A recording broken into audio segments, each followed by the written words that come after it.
You're a mum, you're a mum, you're a busy mum. Come listen to the Busy Mum podcast. Life hacks and inspiration for the busy modern mum.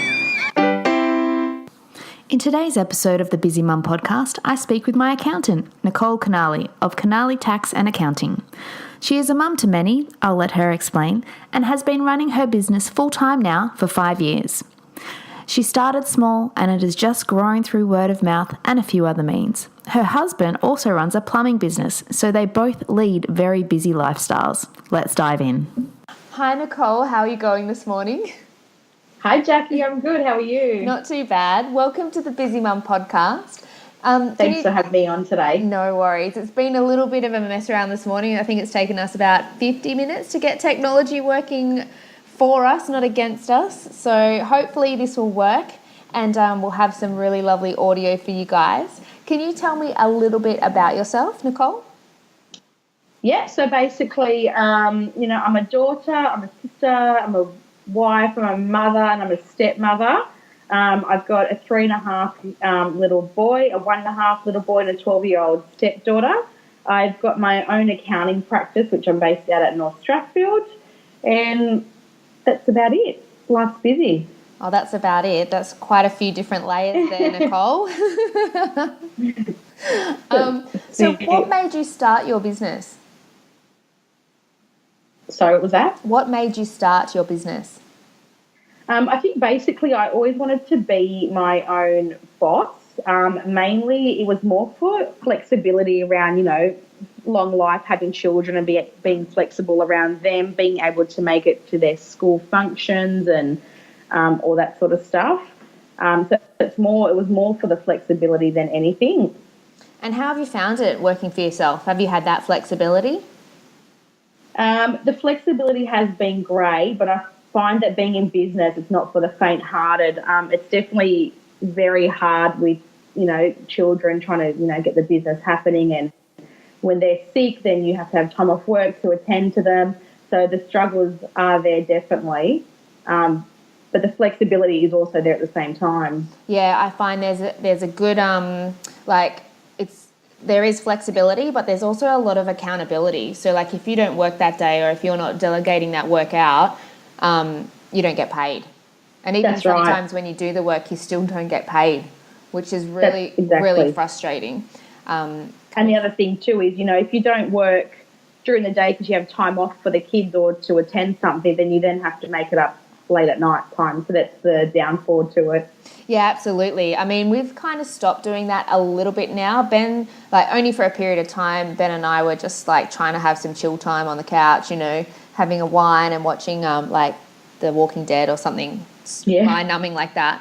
But then there comes a time where you got to just go, okay, well, we're just going to put in maybe 2 or 3 months where we just work until 10 o'clock at night, and then, try and wind down in half an hour and go to bed. Sometimes it doesn't work, but I think by doing that, it really does put your business ahead more so than your competitors, because your competitors 100%. Won't be doing that. Well, you don't think they'll be doing that anyway. So how long have you been in business for? So I'm going on to it's my 8th year actually in business, but probably about 5 doing it full time for myself. Mm-hmm. So I started off pretty much working for somebody, and then just sort of, started getting my contacts, through external sources. I teamed up with, a good mortgage broker, a good financial planner, and started building relationships that way to then try and build my client base up. And then I went into it a few years later once I was established and ready to go. I started off quite small, just me and, doing a few little clients and stuff, and it's just grown from there. And I understand your husband also has a business. Is that true? He does, yeah. He's got his own plumbing business. So he's probably about 9 or 10 years into his business now. Actually, maybe a bit less, actually, into his business at the moment. So he actually started off in business before I did, before we both made the jump. Well, you're doing quite well because... having 2 people self-employed, it can be also, a bit of a struggle cash flow-wise. On the family. So we were lucky that we sort of started it before we had children. So we, sort of set up a little bit before them. Yeah, because, we've only been in business 4 years, and like it's always the 5-year mark that I've been told that it's like kind of make or break. You either know you're going to survive or you're like, okay, now it's time to wind it up. So you're well past that time, really, aren't you? That's right, exactly, yeah. Do you think you could ever go back to normal work? No. No. I don't think so. No? Oh, I think I so. might be able to, but I'm not sure. I really love that flexibility as well. I mean, being able to drop the kids off at school and go to like concerts and things like that. I don't want to miss out on that because it's only such a short period of time, isn't it? That's right, yeah. And the thing is, you do have your weeks or your days where you think, oh, gosh, I just want to go and work for somebody else because it's just, not that it's easier, but it's, easier than sort of having all the stress on your back every week. But then you weigh it up and it is nice working for yourself. Yeah, it is. And I think, like, when you do have those days where you want to work with someone else, for someone else, it's probably because, like, it's a lot more narrow, your duties. That's right, yeah. It's like, okay, come in, do paperwork, leave. And it's like, come in, do everything, and then worry about the things that you've missed. And don't leave. And don't ever leave, ever. So that's right. How did you build your client list? Like, what did you do marketing-wise to get to the point where you are now? So basically, I started off, to be honest, actually, I started off marketing quite a lot in a Facebook group called the Inner West Mums. Mm-hmm. That's where I started marketing my business quite strongly. And from there, it really just kicked off. And then social media was really great, but then it was also good to have word of mouth contacts as well. So social media will probably be the biggest place where I actually market my business. Mm-hmm. And then secondly is all word of mouth through, like I said, the mortgage broker, financial planner, friends and family, and other clients that have, liked my services and then referred their friends or family on. Yeah. Yeah, I know I've referred a couple to you. Yes, you have. Thank you. No worries. And if you need a tax accountant, please look Nicole up. She's fantastic. Little plug for you. Thanks. I'll also put in the blog post a couple of links to your socials and your website. What do you actually specialise in, Nicole? So basically I specialise in, your individual tax returns, so somebody working for another employer, but then also in small businesses. I like looking at small to medium-sized businesses. So it's doing, from their bookkeeping to their accounting, their tax work, tax advice, property advice, pretty much everything. And do you have to be a local to work with you, or can you be like interstate? No, we've got a few clients that are now living overseas, so we deal with them. We have a lot of clients that are, all over Australia, to be honest. And how do you communicate with them? Because I know, like, for today, our Skypes were not gelling with each other. And you did mention Zoom, like, off air. And I watched a 1-minute video with Zoom, which I might also look into as a backup for my Skype, if my Skype does fail. Do you use Zoom a lot? I don't use Zoom a lot. To be honest, everyone these days, I think, are a bit time poor. So emails is probably the biggest way of communication at the moment, and also through Facebook Messenger. A lot of people message me through that. And then, it's mainly through that, to be honest. Now, are you worried about the privacy stuff with the Facebook Messenger, or is it the clients going, yep, that's all right, I'm going to do that? Yeah, so basically they'll usually message me on Messenger to just say, can you do my tax return? What do you charge?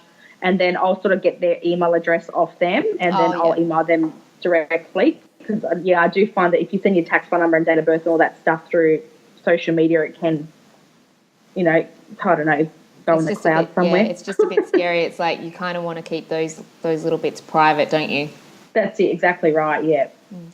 And I know also I have spoken with you off air about who you use for your social media. Can you tell me a little bit more how, because you primarily are a one-man band, but you do have support staff and you are using VAs or contractors as well. Can you just tell me a little bit more of how you've structured your business? Yeah, it's obviously, business is very, very hard, and I always try and do everything that you can yourself to try and, minimise costs and save costs for your cash flow. I was actually doing a lot of social media myself for quite actually most of my business until recently. I just realised it was becoming too much. So I've gotten someone now her name's actually Michelle Cummings, which is great. She pushes out all of my social media posts now over all of the platforms. And to be honest, it's taken a massive strain off me having to do that sort of stuff. She made a comment to me saying, you have to post 3 to 4 days to be seen by anybody. Well, I was posting nowhere near that sort of volume either. So it's been fantastic having her on board and just show me along. She often sends me a lot of stats which I really do not understand them, and I told her I just don't understand what you're sending me, but okay, I trust you. So it's been great having her on board and pushing all that sort of stuff out. Okay, cool. So awesome. So just tell me, what does your typical day then look like, Nicole? A typical day from waking up. Why not? So my typical day of waking, so I literally wake up. The first thing I do would probably be check my emails and my social media. It's probably one thing that I really want to get out of the habit of doing, because I'm starting to feel like it's, as soon as I wake up, I'm constantly on work or, all that sort of stuff. So I want to get out of that habit. But it'll be that. Then it's, the odd things of struggling to get the kids out of bed, to have breakfast, to get them out of the door in the car and off to the office. Yeah. So the morning drop off would be the 2 kids. They go down to daycare, and then I drop my stepdaughter off at school, and then straight over to the office at North Strathfield. Yeah, because you were in 5 Dock, weren't you, before? Yeah, I was in 5 Dock, which I really loved being in 5 Dock, and then I moved over to North Strathfield, which is still in the inner west, just to get a bit more space. 5 Dock's fantastic. Cafes are great. Atmosphere is great, but I was just struggling with the whole parking, and it's quite a bit congested. Yeah, it is getting even more congested since you've left as well. Yes, I can imagine. And I think that big car park is now going to become a high-rise building, I read on Facebook. Goodness. Yeah, I know there's a couple of apartment blocks being built up, so we'll just see how they go when they start filling them up. Yeah, that's right. Yeah. Okay, well, so it's a pretty busy day. Is there anything that you do every day that helps it run a bit smoother? Basically, I do have a hack that I do, which has worked quite well. My kids are quite hard to get clothes on every day. So my little 1.5-year-old, he would often, you'd put a singlet on him, and then he would just run around, run away from you and just start laughing. And then to try and chase him around the house for 10 minutes. Trying to get more clothes on him. And my 3.5-year-old, he's quite fussy with what he wears. He wants to wear a Star Wars shirt one day or a PJ Masks shirt the next day. So my biggest hack in life, which everyone laughs at me, is that I actually shower them at night and then put them straight into their clothes for the next day, ready to go. What? So all it is in the morning is breakfast, shoes on, and out the door. That is quite funny. That is very funny. Definitely a time saver. Yes. Well, you got to do what works, right? That's exactly right, 100%. Well, I've been knowing that my kids don't do that exactly, but they don't change their knickers in the morning. Is that bad? I don't know. No, I don't think so. If they're changing up before, it's okay. Yeah, they usually have a bath and then they put their pajamas on with knickers and stuff, but then in the morning they just kind of brush their teeth and off they go. Yeah. Pretty easy. No, that's okay. Oh, good. Maybe I shouldn't have said that. What's the best advice you've received?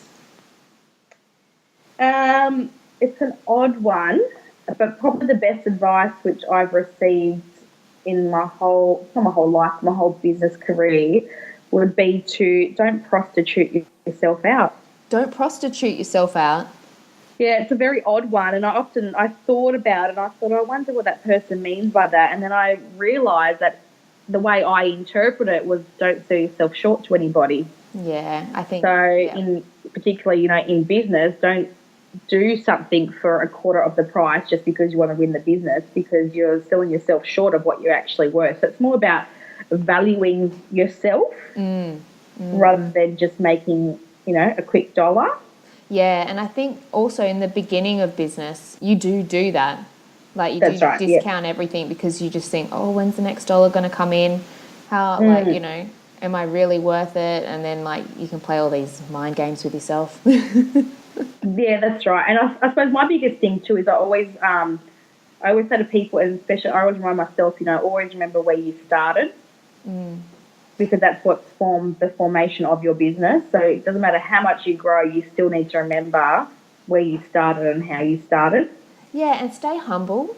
Like, I think money does tend to change people a lot, like, especially if you come into a big chunk of money, like some people turn into complete a-holes and go a bit of a power thing, but like, don't let it control you, because I think what the most important thing is really happiness and health. That's right. Yeah. And relationships And with relationships, exactly. And also remembering your very first clients as well, that kind of trusted in you and believed in you at the beginning. And always, like, we always send out like a thank you, an annual thank you to, say up to 10 people, just saying like, thank you so much for giving us a break, and that, just being that grateful. That's right, yeah, definitely. Yeah. Just moving on, what books are you reading, or are you more of a Netflix or Stan girl? To be honest, my favourite shows every day is just, I like to sit down and watch Neighbours and Home and Away every day. Oh, that's so Aussie. That's my 1 hour of downtime, and it's one thing that I really enjoy doing every night. Wow. So the kids, my oldest one doesn't really sleep a lot, so he often go to bed at 10 or 11 o'clock at night. He's very hard to put down and always has been since he was born. So often there's not really a lot of downtime where you can sit down and just watch a movie with my husband, or just, have a bit of a relax, watch a book and read a book, sorry. A book that I have started reading at the moment is actually called The Naked CEO. It's actually quite interesting. It's just a book about learning to dream big and to, pursue your dreams and be willing to fail at certain things as well. Yeah, exactly. It's a really good book. So far, so good, but I've only read a little bit at the moment when I've been out without the children around me. So, yeah, so far, so good. But, yeah, otherwise, Neighbours and Home and Away all the way. That's so funny. There's another book that you should also get, and it's, I can't remember the title, but I will put a link to it. It's something about don't go and get an MBA. And it's a gold-coloured book, so I don't have it in front of me to tell you. Okay, that'd be interesting. Yeah, because we, at our office, I don't know if I've shown you, we've got a bit of a library. Yes, yeah, I've seen that. Different types of books. So, yeah, we do have The Naked CEO in our library, but this other book is even thicker, and I think it's just brilliant. Like, instead of going out and spending all that money to get an MBA, read this book and, like, you'll just become very wise.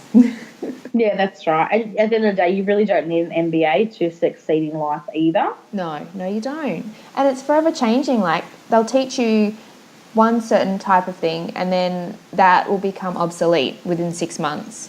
So that's right. Especially like if you are doing Facebook marketing or advertising or like Instagram stuff or any social media stuff, it's forever changing platforms. Yeah, exactly. And they might not be here in 3 years, and then if you've spent all this money and put all this time and effort in it, it's quite soul destroying, I suppose, if that platform goes belly up. Yeah, exactly. So you're obviously cooking every night. What recipes or meal preps can you share with us? Yeah, I do try to cook every night. I like to cook when I've got the time to cook. Otherwise, I really just don't really enjoy doing it. Probably one of the meals that I probably would cook on the easiest meal, the slow cooker saves tons of time, just chucking in a roast or a chicken in the slow cooker. Yum. Or, tacos one night, or even just making, putting some cold meats on the table and everyone just helps themselves, whether it be some ham and salami or bread or some cheese and stuff, and everyone just helps themselves. It's one of those meals that you can just throw on the table and then you're done. That's a good idea, actually, like a big, gigantic picky plate. Yeah, that's it, yeah. And we often do that. Probably once a week we would do that. And I mean, the other thing too is I don't really, if I do cook at night, it's sort of one meal and one meal fits everybody, so that I don't make different meals for everybody either. Oh, you're a good mum. Which is good because everyone's learned to eat the same things. How did you get them to do that? Like, is it because it's just been done since day one, or have you had to endure like a couple of weeks of I'm not eating that and I don't like that? I pretty much did it from day one. So it was whatever my husband and I ate, the kids all ate as well from day dot. They actually both eat quite well. So you can put broccoli on their plate, they'll eat it. You put meat on the plate, they'll eat it. So yeah, nothing's just done from day one. So Nicole, what one area of your life would you like to improve? Probably it would be, and again, it's probably to do more with technology. You know, the way technology goes, it's more to just learn to put down your phone, Yeah. and enjoy life a bit more. Okay. Are you going to do that, Nicole? Pardon? Are you going to do that, Nicole? Am I keeping you accountable? I'm trying to. This morning I woke up and I got my phone and I thought, oh, goodness, I've just gone back into my old habit again. So I am trying because, you know, the kids realise that and they see you constantly on your phone as well, and, you know, all they want to do is, Mummy, look at me, Mummy, look what I'm doing. So I want to really try and get out of that habit to be able to just focus on them just for 5 minutes. Because, you know, they spend all day at daycare and they come home and all they want is just, you know, your affection. Oh, absolutely. And I mean, being in business as well, like you're always trying to get back to people as fast as possible, and having that mobile phone allows you to do that. But it is also a little bit of a chain and ball around your neck, isn't it? That's right. I sometimes, maybe once a week, I try and just leave my phone somewhere and then like walk away from it. Because That's a good idea, though. I get over it, Nicole. Like, I really do. I just think, stop calling me, stop texting me. Like, Yeah. Or if you want to talk to me, call me. You know, because actually there is a lot of texting going back and forth. There'll be like 14 messages going back and forth, and it's like, if you just called me, we could have sorted this issue out in 5 minutes. And I'm the culprit for that. No. There's other people as well. I think we all do that because we're trying to multitask as well. We're doing something else while doing that. So. Yeah, that's right. I hope you're not on the toilet while you're texting me. Oh no. Oh, I don't take the phone into the toilet because, like, I was told, like, when you flush the toilet, like, everything just sprays out everywhere for at least 4 foot. So don't anyone take their phone to the toilet because I can almost guarantee you, if we did a swab of your phone, there would be feces on it. Oh, yeah, that's disgusting. Gag! That went south really quick. Okay, and speaking of quick, we've got 3 quick questions for you, Nicole, and then I'll let you go on with your day. Yeah, sure thing. Okay, first one. What website have you signed up to recently that you actually find value in receiving their emails? I don't really sign up to a lot of things on websites. I'm more part of Facebook social media groups like business groups and all that sort of stuff, which I find reading those more useful. Okay, what's probably the most popular Facebook group that you're a part of that, aside from Inner West Mums, which I think a lot of people are a part of, there's about 20 or 25,000 people there. Which other one is more useful for you? Probably, to be honest, I'm part of 2 ones that I'm probably on quite a fair bit. It's called Business, and then there's another one called Scale Your Business. Okay. So it's all about scaling your business and growing. And are they quite active groups as well? Yeah, they're actually very active, to be honest. There's always things happening in them. People are always asking really useful questions about business, and, yeah, they're really good groups. So that's why I tend to stick more to those than the emails, to be honest. Okay. What's one piece of advice you would give your pre-baby self? That everything's okay. A lot of mums say that everything's going to be okay. Everything's going to be okay. It all works out. Yeah, you're right. I worry so much about money stuff, and then, like, nothing ever goes bad. Like, well, things do go bad, but, like, you don't ever become, like, homeless or anything like that. So it's really not, it shouldn't warrant that much worrying, I reckon. Yeah, and I think the other thing too is just to, enjoy life, because once the little gremlins come in, it's not that it's all over, but it gets, it's completely all over, Nicole, admit it. There's a big part of it that gets taken away from you. So I think for me, I sort of wish I spent more time with my husband, maybe travelling and, sleeping in, and having long showers and baths. I wish I did all that sort of stuff, but it's okay. I'll do it when I'm older and the kids don't want me anymore. Oh, God. Or you'll do it in your next life. That's it. Yeah, exactly. And the final question, what's the most useful or useless baby item you have? Probably the most useful baby item that I had when I had my kids was actually I had one of those high chairs that you could move it around. You could, put the seat backwards so if they fell asleep. So when I used to work or cook, I used to always have them around me so that they were just in the high chair, either, they could see me. Yep. So they could play with a toy or eat food, but then they could also just, if they fell asleep, it was okay as well. Yeah. Oh, awesome. Okay, well, we've come to the end of the interview, Nicole. Thank you so much for being on the podcast, and I'm very sorry that our technology wasn't working at the beginning of it, and hopefully the audio is superb. Oh, that's it. And I just can't wait to hear your catchy song at the beginning of it. Isn't it good? Thank you, Ben, Yes. over in Perth, for doing that for me. It's fantastic and very catchy. Thanks. Thanks for listening to this episode of the Busy Mum podcast. I hope you enjoyed it. You can follow me on my Instagram account, thebusymum_podcast, or on Facebook, which is The Busy Mum AU, or subscribe to my iTunes account, which is also The Busy Mum Podcast. This episode is brought to you by Australia's newest ladies' leg shaving brand Pins. Perfect pins, pits and private bits don't have to be neglected this winter. Maintain your hair and enjoy soft, smooth skin. Check out the website today, www.pins.com.au.